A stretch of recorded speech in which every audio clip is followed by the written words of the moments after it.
One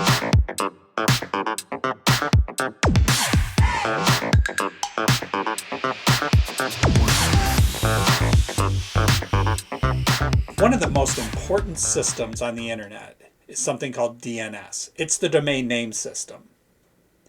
It's the series of machines and software that translate IP addresses, those gangly string of numbers and dots and other characters, into easier to remember strings of characters like yahoo.com or pepsi.com. So when someone wants to reach a specific node on the internet, instead of having to type out or remember 203.45.62.83, they can just remember pepsi.com. Now, in order to make that happen, we have this system that is a setup of things called domain name servers and the appropriate software that makes them run, that makes that translation for us. Because for most of us, words are easier to remember than long strings of numbers and other characters. In order to be part of the DNS system, those that want to have easily identifiable domain names on the internet need to contract with a registrar to find a domain name that works for them. One of the most critical things is finding one that's available. Now, very often we will say this domain isn't available because it's owned by someone else. That's not exactly true. It's not that it's owned by someone else, but that someone else has a license to use it. A license that is given by a domain name registrar, someone who has authority. So as part of the domain name system, there are top-level domains, things like .com, .edu, .gov. Some of those are restricted, where you have to meet certain specific criteria, and other are open to just about anyone, as long as they're willing to pay the fee. The first thing you have to do is find out if a domain name is available. There are many places to do that, many companies that offer this type of service. So GoDaddy would be an example. When you go to GoDaddy, one of the things they'll ask you is, what domain do you want? And let's say we want to start a candy store. So we say, well, let's go use the domain name candystore.com and see what happens. When we search, we'll get a result. First of all, they're saying that the domain name is already taken. We're probably going to have to choose something different. And that's a pretty common occurrence when people are looking for new domains.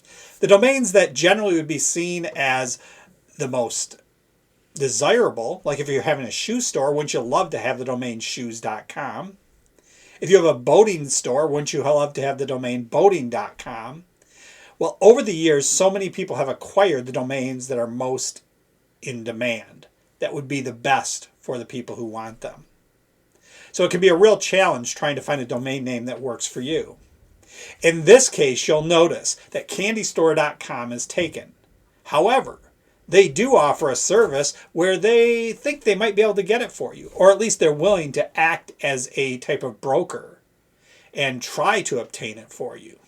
The chances of this happening, that you'll actually be able to get a domain that's already been taken, it's hard to tell. But it very often may come with a large price tag.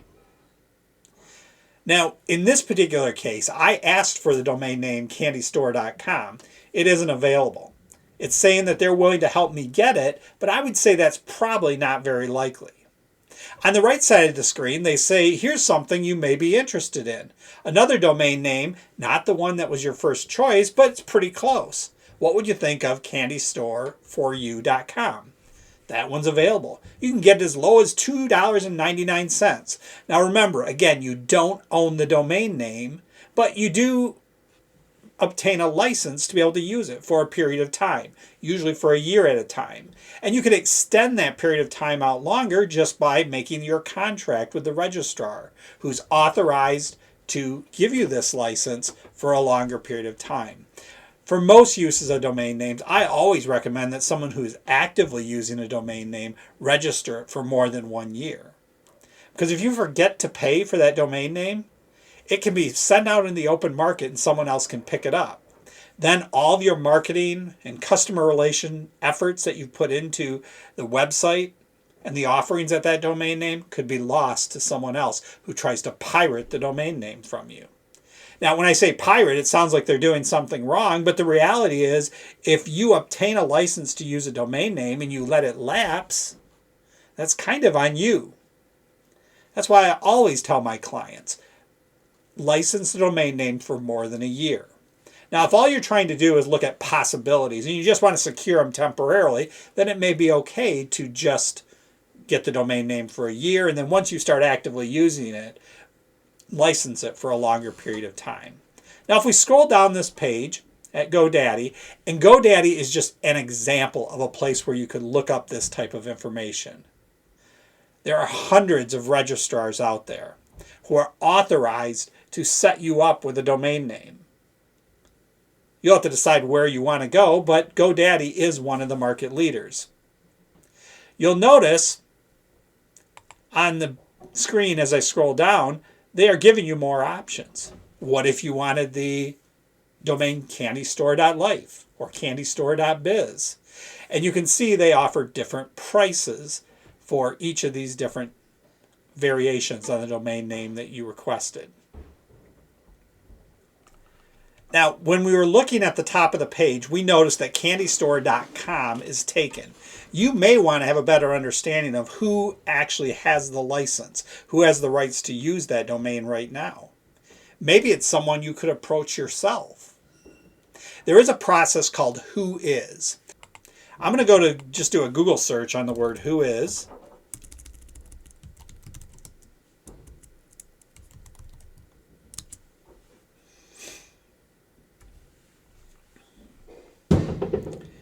And then we'll use this result here. And I type in candystore.com. And you notice it has some information. Clearly, it's owned by some international organization. Now, you also notice that they do have some information about how you may connect with this person if you desire to do so. Let's try another domain using the same Who Is tool. We'll put in Pepsi.com.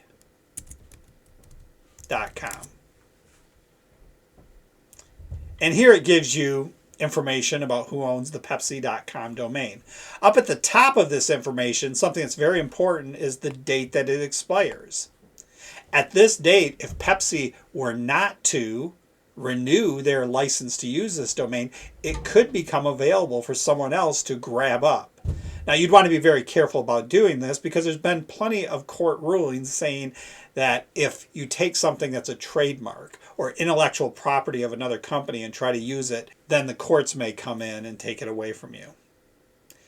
But on January 13th, 2024, if Pepsi doesn't do anything else, it will expire, meaning their license to use this domain name will no longer be held by them, and it will eventually make it back to the open market. Again, which means anyone who really has the money, go to a domain registrar, give them $20, $30, whatever the amount is that they're going to charge, you'll be able to get Pepsi.com. Again, with Pepsi as an example, your concern would be that if you tried to get this, even if it was available on the open market, and you could find a registrar that would sell it to you, Pepsi could come back either through letters of demand from attorneys or eventually through a court order and get this back from you. Now, your assignment this week is to actually look for alternate domains. I've given you a list of several companies in the Blackboard assignment. And the scenario is that these companies have lost their domain. Now, in real life, they haven't. I've actually given you links to these companies so you can figure out what they're about and who they are. Your job is to assume that these companies have lost their domain name and you need to find a replacement for them. The replacements you're going to be looking for are replacements that are easy to remember, easy for their customer to use, but yet they still have to be available. And this can be a really tough ask because, as I said earlier, most one-word domain names, like if you're a shoe store, you may want shoes.com. Almost every usable single word in the English language have already been taken, at least with the most popular top-level domains like .com, .net, and .org. So it will take some creativity. It will take some work. Your job is to look for alternatives for the company you choose and to justify why you think they're good domain names. Be careful with domain names that are long or hard to understand or maybe ambiguous. For instance, if you're a shoe store and you want to use the domain shoes2u.com, that can mean a lot of things. Is that the word shoes followed by the number 2 and then the letter U? Or is it shoes spelled out followed by the word TO followed by the word YOU? The reason you want to be careful with these types of things is because it may confuse your customer. And they may spell things out in a domain that's ambiguous in a way that doesn't match the domain you actually have, and you may be sending them to a competitor or some type of scammer. If you have any questions about this assignment, please let me know. I'm here to help, and I look forward to working with you going forward on this assignment and the rest of the class. Have a great day.